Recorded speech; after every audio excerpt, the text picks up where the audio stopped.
Islamic law allows marriage not by age, but by maturity, as you quoted rightly, and puberty. Once a girl reaches the age of puberty and is assumed to be matured, and who determines who's matured? The parents.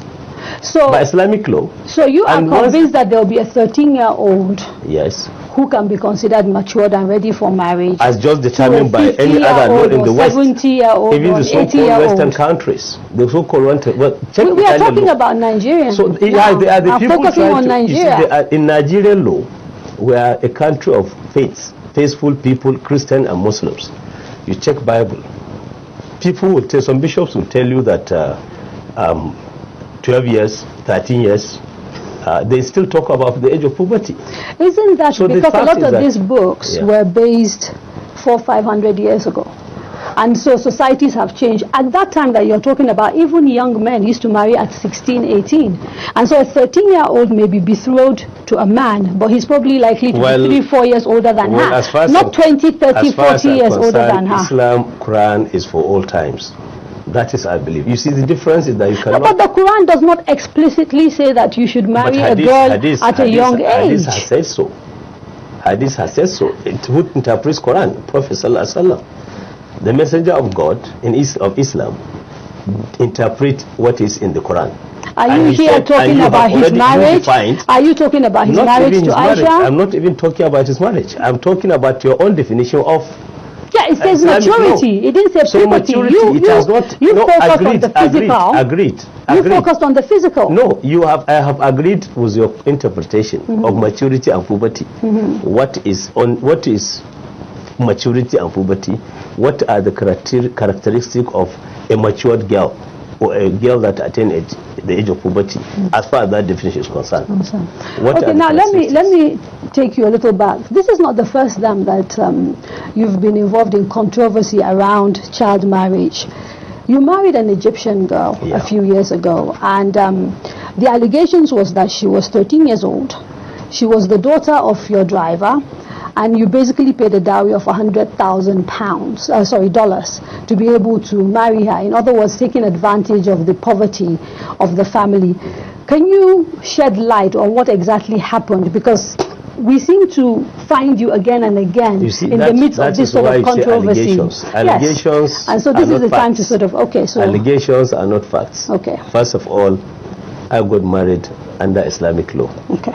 Whether an Egyptian or a Nigerian, it is done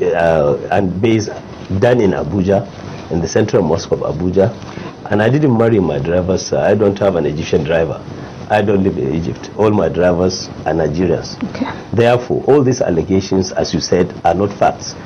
If you are arguing or you are discussing based on facts, the fact of the matter is that I got married in Abuja Central Mosque, and the marriage was witnessed by the Sharia Court of Appeal, which issued certificate at the time of the marriage that this marriage was conducted and consummated under Islamic law and was in order. And that's why the Attorney General of the... How old was your wife? The issue of age, as I told you, does not matter as far as Islamic law is concerned. Was she 13 as they reported? She was not 13. A mature 13? She was not 13. She was not 13, but I know she was matured enough, as testified by the certificate of marriage given to me by the Sharia Court of Appeal of Abuja.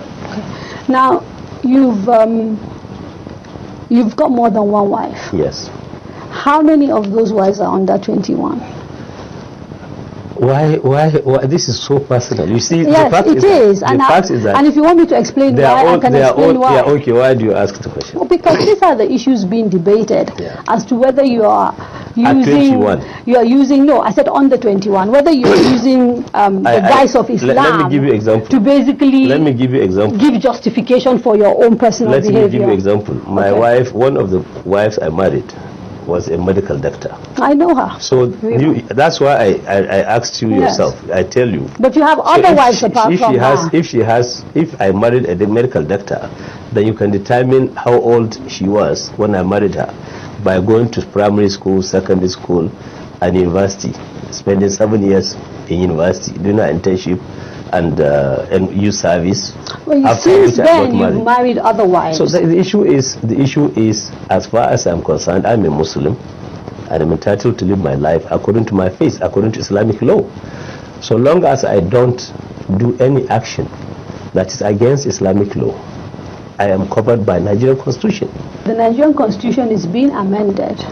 And even if we go with the words of the Senate President, David Mark, what you are doing essentially is blackmailing people to make sure that that constitution is not amended in such a way that people like you can be held to account. So all sections that is what the Senate President said, that you blackmailed people into voting for this, not to expunge this particular. So all the other revoting that was made, Senate was blackmailed.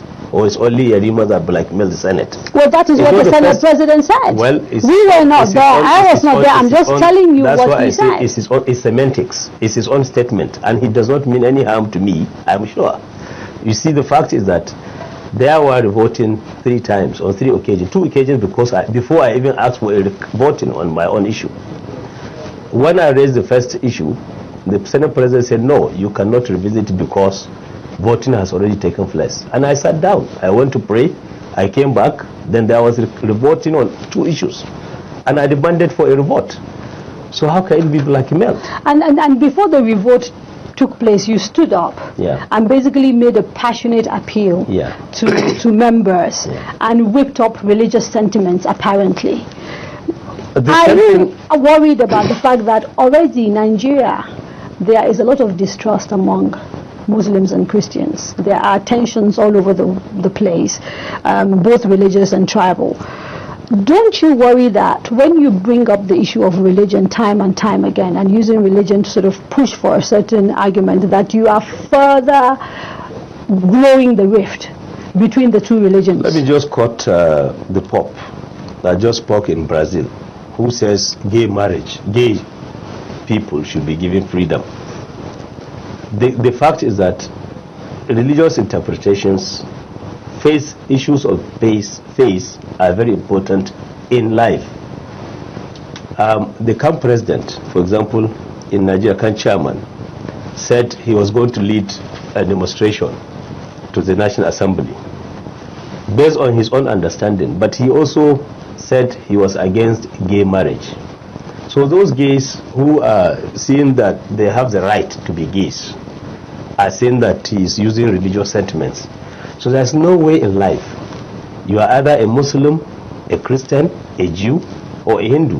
So long as we don't appreciate the differences that exist between us and appreciate the fact that we need to live together peacefully and allow others freedom of their choice to be Muslim or Christians, this can continue not only in Nigeria, all over the world.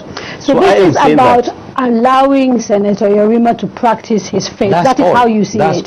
That's all. So those who want to believe based on their live their life based on their culture and tradition, they should be allowed to practice the customary. I'm afraid I have to personalize it again. So if this is about allowing you to practice your religion, you have 4 daughters. Yes. 2 are married. How many did you marry in their teen years? I have 28 children. I know, but I know of 4 daughters. 4 got married. I mean, 3 got married. Married, yes. And 2 are getting married. Yes. 1 is getting married September 6. Okay. At 16 years. Okay. So she's not 18. Well, the other 2 that I know got married at 18 and 19 because they were at university 17 at the time. 17 and 18 years. Okay. So you're practicing what you preach even in your house. 16 is getting married on the 6th of September because she's matured. If you see her, you yourself will advise me to get her married. We accept that your intentions are honorable and what you're doing is in line with religion. There's always the pervert, the man who is a pedophile, who really it's about sex with underage children. How do we guard children against those kind of people if we don't have the laws in place? You cannot even you are not allowed to marry out your daughter as you define until she's matured and she reached the age of puberty.